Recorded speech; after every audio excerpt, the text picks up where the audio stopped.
মধ্যেও অন্যতম এই মন্দির। কালিকা পুরাণ অনুযায়ী কামরূপ কামাখ্যা দেবী সতীর গর্ভ ও যোনি পড়েছিল।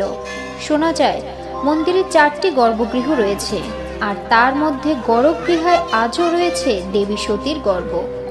তন্ত্র আর জাদুবিদ্যায় পরিপূর্ণ রহস্যে ঘেরা কামরূপ কামাখ্যা। জানা যায় এখানে এমন সাধক রয়েছে যারা তাদের সাধনা আর তন্ত্রবল দ্বারা করতে পারে না এমন কোনো কাজ নেই। জনশ্রুতি আছে এইসব তন্ত্রস্থলে একসময় কেউ গেলে তারা আর ফিরে আসতো না। এখানে তন্ত্র বলে মানুষকে বশ করে রাখা হতো এবং তাদের অদৃশ্য করে দেওয়া হতো, আবার কাউকে সারা জীবনের জন্য আটকে রাখা হতো এইসব তন্ত্র বা জাদুবিদ্যা দ্বারা। তবে এখানে এমনও সাধক রয়েছে যারা তন্ত্র বলে বা দেবীর কৃপায় মানুষের মঙ্গল সাধন করেন। তবে এই কামাখ্যা মন্দিরে রহস্যের শেষ নেই। দেবী কামাখ্যার মন্দিরে সমস্ত পাপ থেকে মুক্তি মেলে